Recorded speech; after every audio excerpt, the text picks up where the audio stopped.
నమస్కారం. నేను మీ లక్ష్మి చెప్పే కథల కుటుంబానికి స్వాగతం. ఈరోజు నేను మీ ముందుకి వచ్చి మాట్లాడటానికి చాలా ముఖ్యమైన కారణం ఉంది.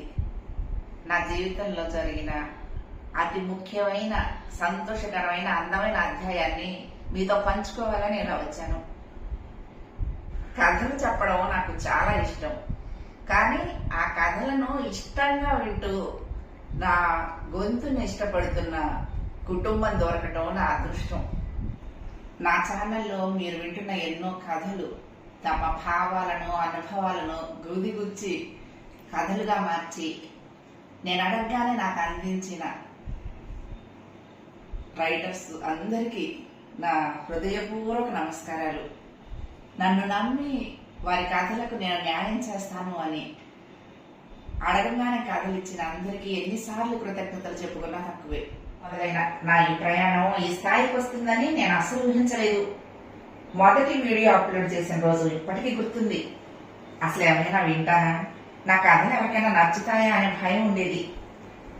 మీకు తెలుసా, నా ఛానల్కి ఫస్ట్ సబ్స్క్రైబర్ నేనే. కానీ ఒక్కొక్క సబ్స్క్రైబరు పెరుగుతూ ఒక్కొక్క కామెంట్ ఇస్తూ నాకు ధైర్యాన్ని ఇచ్చారు. మంచి కథ రాయటం ఎంత కష్టమో, ఆ కథను మనసుకు తాకేలా రాయటం అంతకంటే గొప్ప విషయం. కొన్ని కథలు చదివిన తర్వాత నాకు కూడా కన్నీళ్ళు వచ్చాయి. కొన్ని కథలు రికార్డ్ చేస్తున్నప్పుడు నేనే ఆ కథలో జీవించినట్లు అనిపించింది. మన ఛానల్ పెరగటానికి కారణం కేవలం నా వాయిస్ కాదు, ఆ రైటర్స్ ఇమాజినేషన్, ఎమోషన్, క్రియేటివిటీ కూడా. ప్రతి రైటర్కి ఒక ప్రత్యేకమైన ప్రపంచం ఉంటుంది. ఆ ప్రపంచాన్ని మీ అందరికీ పరిచయం చేసే అవకాశం రావటం నా అదృష్టం. నేను యూట్యూబ్ స్టార్ట్ చేసినప్పుడు నాకు ఎలాంటి అంచనాలు లేవు. ఎలా జరిగితే అలా జరుగుతుందని మొదలు పెట్టాను. పిల్లలకి పెళ్లిళ్ళు అయిపోయాయి, ఖాళీగా ఉన్నాను. మనం కూడా ఏదో ఒకటి చేద్దాము అనిపించి, మనకు వచ్చింది విద్య ఇదే కాబట్టి, అంటే ఇది విద్య కాదు, పుస్తకాలు ఎక్కువ చదువుతూ ఉండేదాన్ని. సో నాలాగా సాహిత్యం అంటే ఇష్టం ఉన్న వాళ్ళు చాలా మంది ఉండుంటారు, కొంతమందినా వినకపోతారా అనే ఆశతో మొదలు పెట్టాను. అసలు ఒక 1000 సబ్స్క్రైబర్లు పూర్తయ్యి మానిటైజేషన్ అవుతుందా అని నేను భయపడే స్థాయి నుంచి మొదటి నెలలోనే 10,000 మంది సబ్స్క్రైబర్లు వచ్చేసారు. ఆహా, ఇంత తొందరగా అయిపోతుందా, ఇంత స్పీడ్ గా అయిపోతారా సబ్స్క్రైబర్స్ అనుకున్నాను. రెండో నెలలో 20,000 మంది సబ్స్క్రైబర్లు వచ్చారు. అప్పటి నుంచి నా జర్నీ మొదలై ఇప్పటికి 4 ఏళ్లు నిండింది. 1,00,000 సబ్స్క్రైబర్లు అవ్వటానికి ఇన్నాళ్ళు పట్టింది. మరో 1 నెల రోజులైంది మనం గమ్యస్థానానికి చేరి.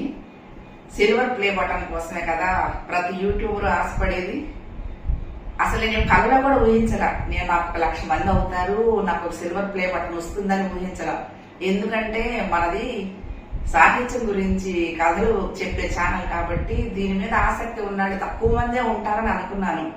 కానీ నా భ్రమలన్నీ తొలగిస్తూ సాహితీ ప్రేమికులు ఇంతమంది ఉంటారని నాకు మెల్లగా తెలిసొచ్చింది. ఇప్పుడు నేను ఎందుకు చూపిస్తున్నానా మీకు అర్థమైంది కదా. మనకి సిల్వర్ ప్లే బటన్ వచ్చిందండి. ఇది యూట్యూబ్ నుంచి వచ్చిన అవార్డు కాదు, మీరందరూ కలిసి మీ ఆశీర్వాదాలతో నాకు ఇచ్చిన ఒక బహుమతి. చూస్తారా అవార్డుని, మీకు చూపించాలని నేను చాలా తహతహలాడుతున్నాను. వచ్చి 1 నెల రోజులైంది, కానీ నాకు వీడియో తీయటానికి సమయం చిక్కలేదు. సో అందుకని లేట్ అయింది. అవార్డు చూపిస్తాను.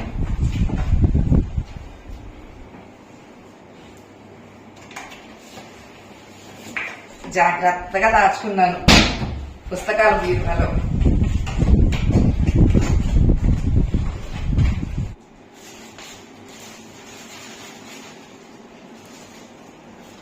లక్ష్మి చెప్పే కథలు for passing 100K subscribers YouTube. ప్రతి యూట్యూబర్ కళ ఇది. నా కళ మీరు నిజం చేశారు. మీరందరూ సబ్స్క్రైబ్ చేసుకుని లైక్లు ఇచ్చి నన్ను 1,00,000 సబ్స్క్రైబర్ల మైలురాయికి చేర్చారు. ఇది నాకు చాలా ప్రైడ్. ఇది చూపించడంతో అయిపోలేదు. మీ అందరికీ నా కృతజ్ఞతలు ఎలా చెప్పుకోవాలో కూడా నాకు అర్థం కావట్లేదు. ముఖ్యంగా చెప్పాలంటే కథలు ఇష్టంగా విన్న మీకే కాదు, నేను కథలు చదువుతారనగానే వారి కథలు నాకు చదవడానికి అనుమతినిచ్చిన రచయిత్రులందరికీ శిరస్సు వంచి పాదాభివందనం చేస్తున్నాను. ఈ సిల్వర్ ప్లే బటన్ రావటంలో వారి కంట్రిబ్యూషన్ ఎక్కువగా ఉందనే చెప్పొచ్చు. మన ఛానల్లో మీరు వింటున్న ఎన్నో కథలు తమ భావాలను, ఊహలను, జీవిత అనుభవాలను రంగరించి మన కోసం జీవిత పాఠాలుగా మార్చారు. అలాంటి పాఠాలున్న ఈ పుస్తకాలను ఒకసారి చూడండి. ఇందులో నేను కొన్న పుస్తకాలు చాలా తక్కువ. రైటర్స్ దగ్గర నుండి నాకు గిఫ్ట్గా వచ్చిన పుస్తకాలే ఇవన్నీను. ఇందులో నుంచే మీకు కథలు వినిపిస్తూ ఉంటాను. మేము విజయవాడ నుండి హైదరాబాద్ వచ్చేటప్పుడు చాలా పుస్తకాలని అక్కడున్న లైబ్రరీలో ఇచ్చేసి వచ్చాము. ఇవి మాత్రం నేను ఇంకా చదవని పుస్తకాలు. నాకు ప్రేమతో వారిచ్చిన పెన్నిది ఇవన్నీ. ఈ పాత పుస్తకాలని నేను బుక్ ఎగ్జిబిషన్లో వెతికి కొనుక్కున్నాను. మీకు తొందరలోనే వినిపిస్తాను అవన్నీ. నా వర్క్ ప్లేస్ ఇదేనండి. నేను ఇక్కడ కూర్చునే మన లక్ష్మి చెప్పే కథల కుటుంబానికి కథలు వినిపిస్తూ ఉంటాను. మొదటిసారిగా చూపిస్తున్నాను. ఇక్కడ కూర్చుని కథ చదవటం మొదలు పెడుతూ ఉంటే గంటలు ఎలా గడిచిపోతాయో కూడా నాకు తెలియకుండా అయిపోతుంది. ఇక్కడున్నవన్నీ అడపాదడప నేను సాధించిన కొన్ని అవార్డులు, రివార్డులు. ఇవాళ ఇవన్నీ మీకు చూపించటం నాకు చాలా సంతోషంగా ఉంది. మరొక విషయం, ఎవరైనా వర్ధమాన రచయిత్రులకు వారి కథలు మన ఛానల్లో వినిపించాలనుకుంటే ఇన్స్టాగ్రామ్లో మెసేజ్ చేయొచ్చును. ఎంతో టాలెంట్ ఉన్న రైటర్స్ బయట ఉన్నారు. వారి కథలు మరింత మందికి చేరాలని నేను కోరుకుంటున్నాను. మీరు రాసిన ఒక్క కథ కనీసం ఎవరో ఒకరి జీవితాన్ని మార్చే శక్తి కూడా కలిగి ఉండొచ్చు. నా జీవితంలో వాటి రోజు ఒక గుర్తుండిపోయే భావోద్వేగం. ఒక సాధారణ మహిళకు మీరిచ్చిన అసాధారణమైన ప్రేమ ఇది ముగింపు కాదు. మన ప్రయాణంలో ఒక అందమైన మొదటి అధ్యాయం మాత్రమే. మనం ఇంకా ఎన్నో విజయాలు సాధించాలి. మరెన్నో మంచి మంచి కథలు వినాలి. ఇలాగే మీరు నన్ను ఆశీర్వదిస్తూ ఉండాలి. Love you all. Thank you so much. Okay.